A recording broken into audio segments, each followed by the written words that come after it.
If you want to lift yourself up, lift up someone else. That's a quote from Booker T. Washington. He was an incredibly powerful, influential Black American around the turn of the last century, and he really lived that quote out. He created all kinds of schools for kids who were disadvantaged, Black kids, and all kinds of people who just needed an education. He was an educator, and that was his passion, and he lifted himself up by lifting up so many others.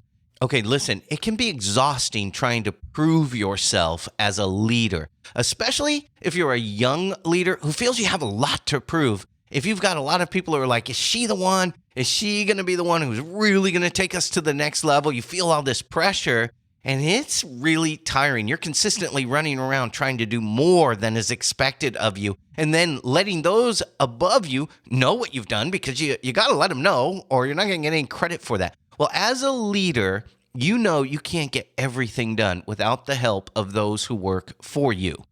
And I'm going to hopefully change the way you look at that. So how do you do that? There are ways that work and ways that don't work. And among the ways that do work, there are some that work much better than others. Today, we're going to talk about what motivates people to do more. Not just your employees, though. Listen, I'm a holistic business coach because I realize every area of our life influences our success in business and all the other areas. They're all intertwined. Your kids, your neighbors, the people who service your car, your home, the people you see at the grocery store every day, even the customers you have. What gets them to help you grow your business? Let's talk about people today and how you can help them and in turn have them help you. But there's a little caveat to that statement that I just said, which I'll share right after the intro. So let's jump into that right now. You're listening to Mental Mastery Moment. I'm your coach, Paul Desmond Adams. Think of this as your quick daily coaching session before you get back in the game of life each and every weekday. On Wednesdays, we talk about people and relationships, because no matter what you're doing in life, no matter what your business is about, people will be the most important part of anything you do. In each 10-minute episode, I hope to help you live the life you desire and deserve to live. A life of peace and purpose, enjoying the people you love, performing at your highest levels, and tapping into your infinite creative potential, all the while making life fun and pleasurable.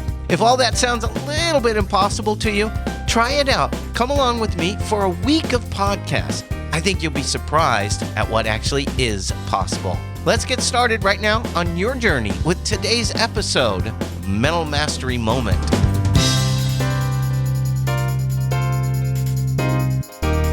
Okay, let's get to that caveat I mentioned right before the intro. I had said, let's talk about people, how you can get them to help you by helping them out. Well, if you're doing it for that reason, I think you might even already know it's never going to work. People know what your motive is, and it might work short term, but it's not going to work long term. And I always encourage people to play the long game. And a lot of people you see around you getting ahead, and it might even irritate you, but they're playing the short game if they're doing stuff like this. Play the long game. And at the end of the career, at the end of the day, you are going to be so much better off. And we're going to talk about what all this is going to give you as we get through this episode. You know, I was thinking there were a couple other quotes I could use other than the one from Booker T. Washington. But there's another quote that I could have used. And so I talk about spiritual stuff on Thursdays, so tomorrow. But I was thinking there's something that Jesus said. That which you do unto the least of these, you do unto me. So who are the least of these? Well, this will help you understand what you value. Because if you think the least of these are the people without money, or the people without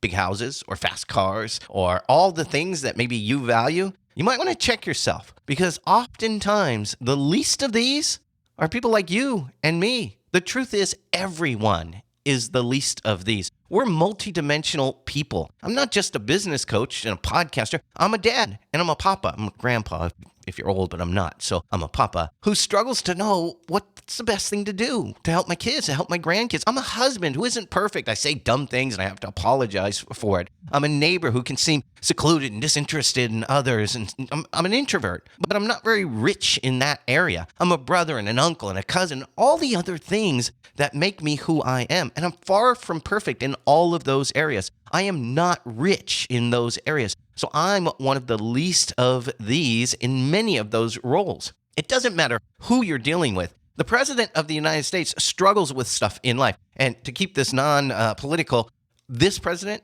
the previous president, and the one before him, and the one before, and going all the way back, all of them. The Pope struggles with things. We're all the least of these. And if you can understand that each one of us has something that we're struggling with, that we're not rich in, that we don't do well, that'll help you really relate to people and really learn to serve people. Another quote I thought of, and it's one by John F. Kennedy. It said, "Ask not what your country can do for you, but what you can do for your country." And I'm sure you've heard that before. This is about serving your country, not having your country serve you. When you serve your country, you're making life better for everyone in your country, including yourself. So as you serve the others, you're raising yourself up. But they're coming up with you. When you volunteer at a food bank and you improve the quality of life in your community, you're bringing up the quality of life for everybody. When you pick up trash on the side of the road, or while you're out walking your dog, you pick up an empty soda bottle or can or something like that. When you pick up your own dog's poop, you're serving your community and you're helping out. And believe me, there are a lot of people who don't do that. This quote could also be, "Ask not what your employees can do for you, but what you can do for your employees." And right now your head might have just exploded like, well, what? I'm not here to serve them. No, we are. We're here to serve each other.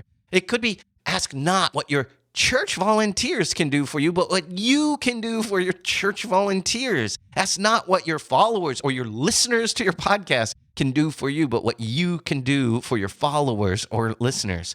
This is a complete mindset shift. And I know it's not Monday when we talk about mindset, but that's what this is really all about. It's about people, but changing our mindset when it comes to serving people as a leader. I'll tell you, I had something happen to me, and I'm going to share it not because I want to brag or boast, but because I was shocked by what ended up happening. I had to let an employee go because of some reorganization. They performed well. They were a good person. We did some restructuring, and that meant we were eliminating that position and shifting it into something else.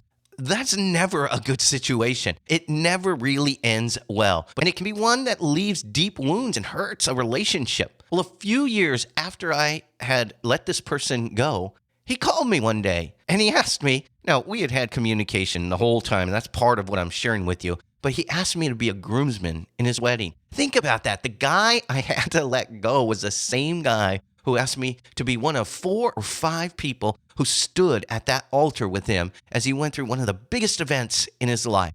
Why is that? And believe me, I was shocked. I was like, what, me? What?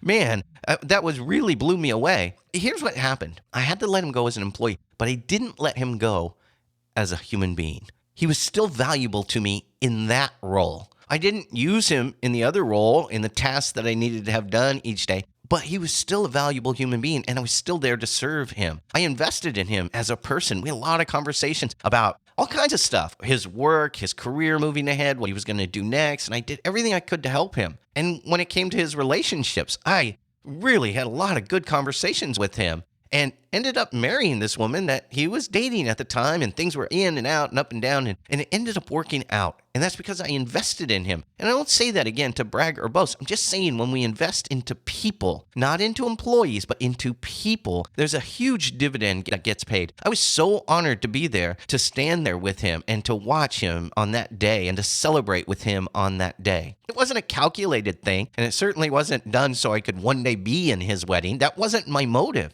It was done because he deserved my service. He wasn't below me. On an org chart, he might have been. But in life, he wasn't. He was beside me. We worked together. And even after the work role ended, we lived life together. At a distance, he had moved back to Maryland, and there was a difference there. But he still mattered to me, and he was still a person to me. We stayed in touch. I cheered him on in life. I cheered him on in his business life and his person. It was just a great, great thing. And again, I share that with you because I want you to understand that when you invest in people, there's something that gets paid back to you that really isn't tangible. And it was amazing. And what joy we had celebrating together. See, there's really 2 types of leadership. Now, there's a bunch of different types, but there's 2 that are really distinct and really big. And a lot of the bad leadership styles fall under the one where leaders use their team to help them look good to the leaders above them. This is the leader who has their employees work extra hours so that when the boss is there, that it looks good to the boss. And then this woman,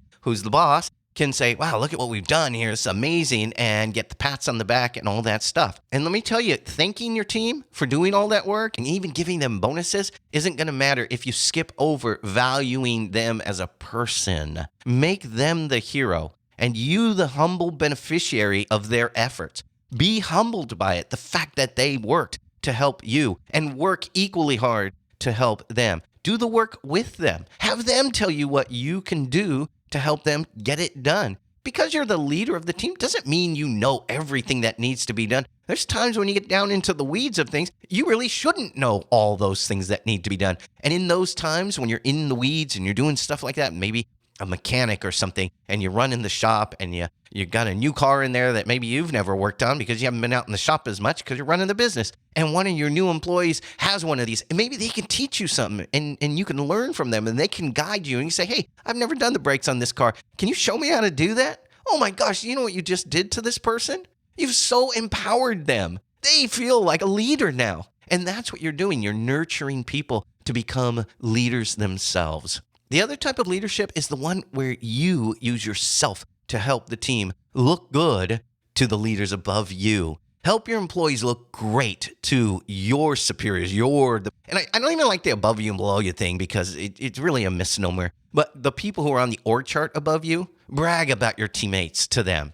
Your team members, brag about them. In fact, I would start with the person who maybe feels like they're the least significant and heap praise on them in front of the bigwigs. Tell them, man, this woman, she has been incredible. She greets everybody who walks in here with a smile. She serves people. It's so incredible. And work your way, again, finger quotes here, up that org chart until you get to yourself. And at that point, there's really nothing left to say because you've bragged on all of these people who have been working with you. You know, there's another phrase in the Bible that says, the first will be last and the last will be first. This describes the way God's kingdom works, the way the universe works, really, if you want to go that way. It really describes the way things work in this universe. Service to others, being last, is what moves you up the ranks. This isn't some strange thing that happens after this life is over. That's not what it's about. This is about the kind of kingdom that brings joy, that exists here on earth. The ones who serve the most are the ones who have the riches of the kingdom. And what are the riches of the kingdom? It's not a Lamborghini. The riches of the kingdom is not a big house on a hill. The riches of the kingdom are the things we all end up later in life wishing we had more of. Peace, joy, love, kindness, all those things that we wish we had more of. And we sit in our fancy car and we feel alone and we think, man, I sure wish I could talk to my kids more often. Man, I wish I had told my dad how much he meant to me. We want peace and joy in the intangibles. And those are the riches of that kingdom that puts the least first. Really, here's what it comes down to.